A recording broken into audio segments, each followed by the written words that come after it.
dia a todos. Estamos muito felizes por vocês poderem acompanhar a cerimônia do Sutra do Diamante.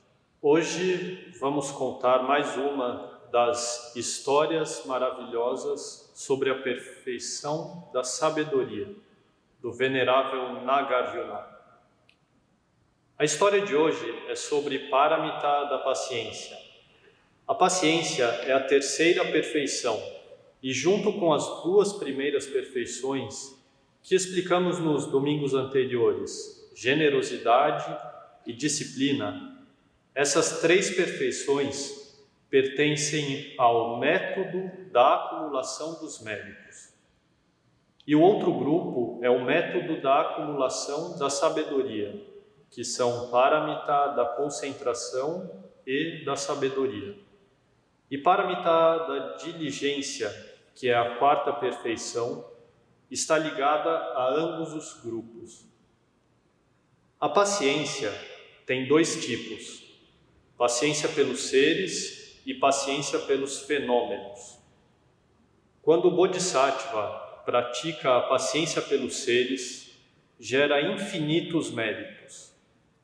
E quando pratica a paciência pelos fenômenos, obtém infinita sabedoria. Tanto méritos como virtudes, os dois são importantes para a prática. É como uma pessoa que tem olhos e pernas, e assim pode chegar onde deseja.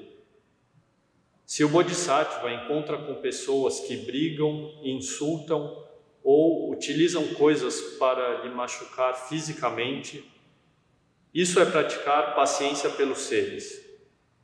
Se o Bodhisattva reflete sobre causas e condições, entendendo que o externo e o interno são sunyata, e que não há um eu ou meu, e pode aplicar os três selos do Dharma nessa situação, então na mente não surge nenhuma maldade, e ele não machuca ou retribui a má ação que recebeu.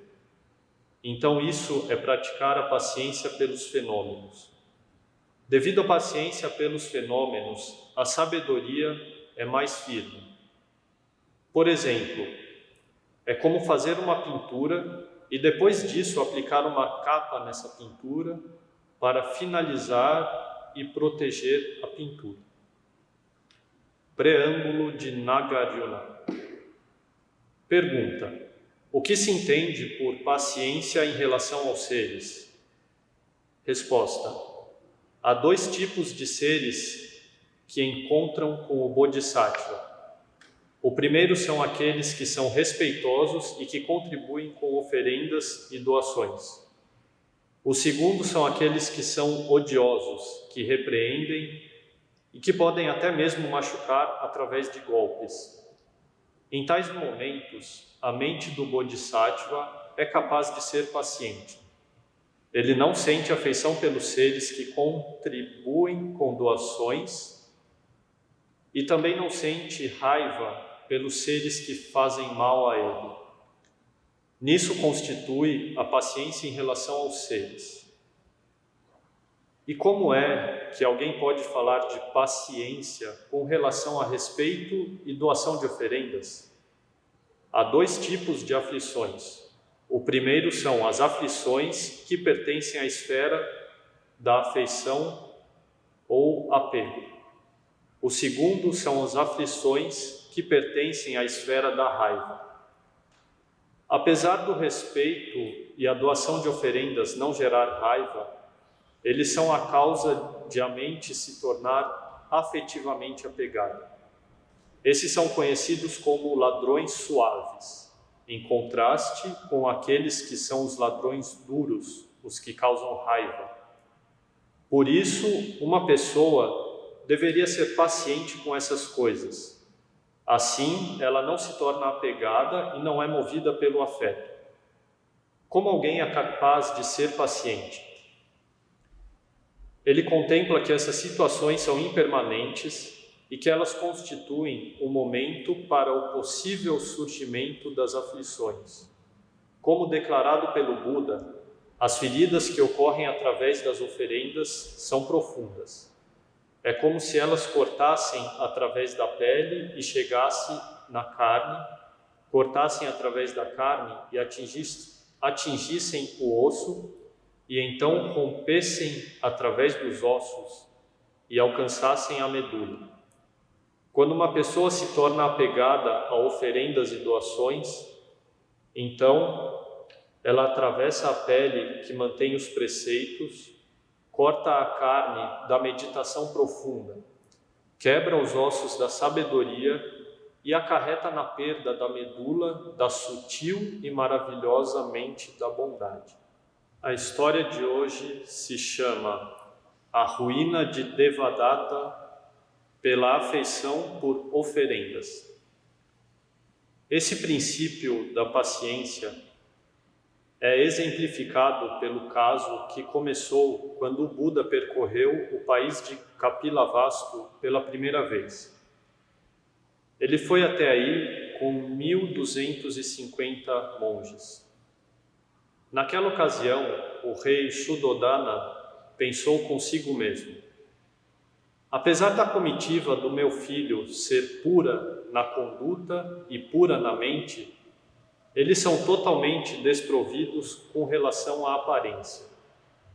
Eu devo escolher dentre aquelas famílias com muitos filhos e netos e fazer com que cada uma envie um homem para se tornar um discípulo do Buda. Após esse pensamento, o rei emitiu um decreto pelo país para que fossem selecionados os filhos das famílias da nobreza dos Shakya. Aqueles que vieram em resposta ao decreto oficial foram ordenados a deixar a vida em família. Naquele tempo, Devadatta, o filho do rei Dronadana, deixou a vida em família, estudou o caminho e memorizou os 60.000 versos da coleção do Dharma. Ele foi vigoroso no autocultivo durante 12 anos. Após isso, em consideração ao benefício das oferendas, ele foi até onde o Buda estava e buscou estudar como obter os poderes supernaturais. O Buda disse a ele: Gotama Devadatta, se você contemplar a impermanência nos 5 agregados, você será bem-sucedido em prosperar no caminho e também obterá os poderes supernaturais. Mas o Buda não ensinou o método para obter os poderes supernaturais, pois ele sabia das más intenções de Devadatta. Devadatta saiu e foi buscar o mesmo ensinamento com Shariputra, com Moggallana e eventualmente com mais 500 arahants. Nenhum deles explicou a ele, dizendo: você deveria contemplar a impermanência nos 5 agregados.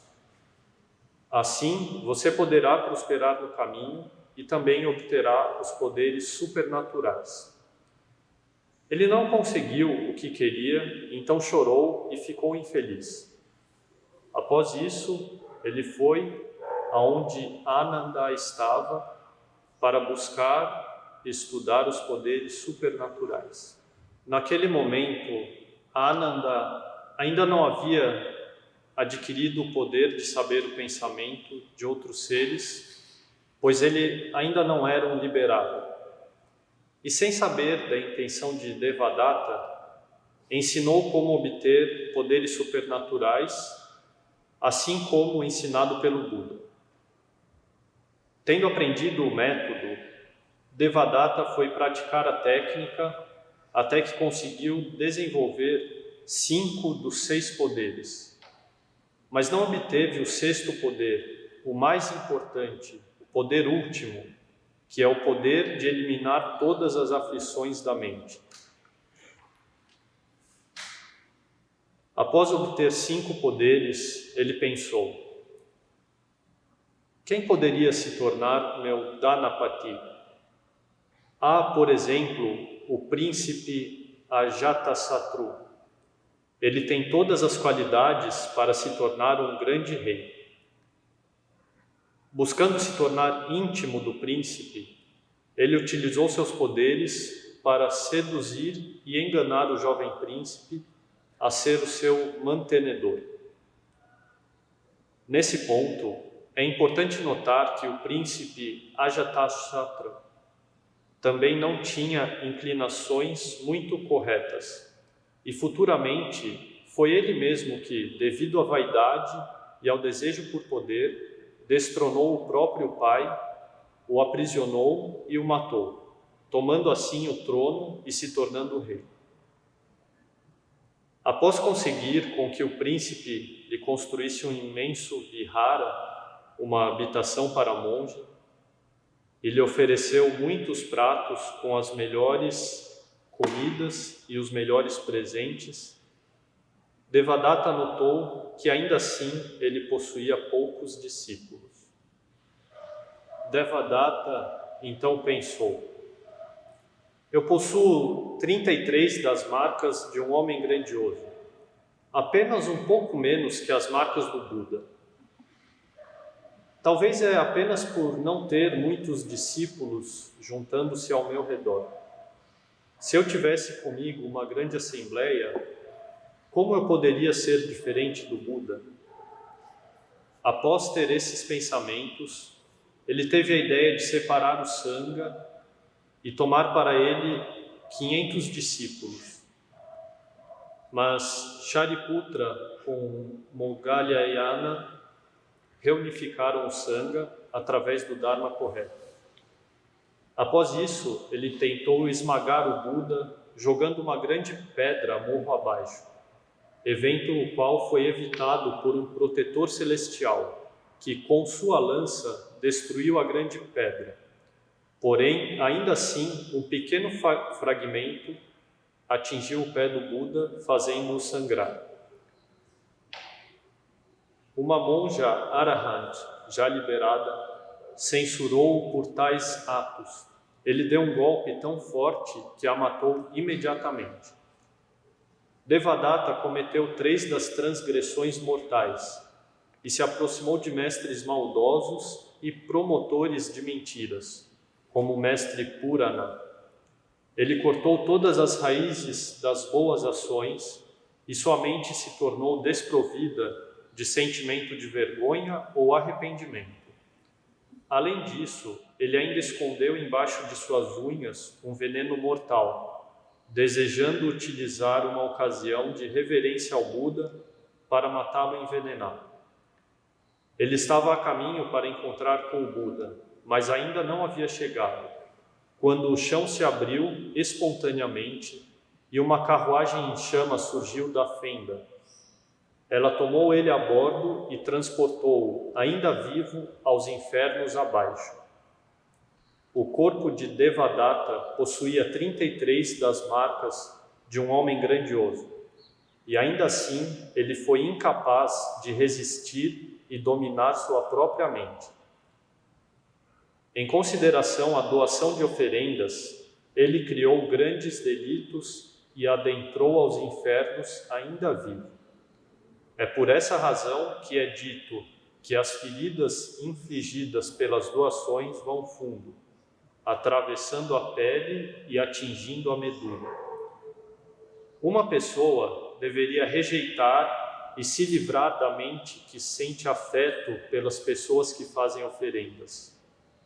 Isso é o que se entende por a mente de paciência do Bodhisattva não se tornar apegada afetivamente pelas pessoas que fazem oferendas ou demonstram respeito.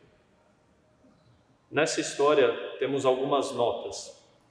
Dhanapati é uma pessoa leiga que provê sustento à comunidade monástica. E na história era o príncipe Ajatasattu.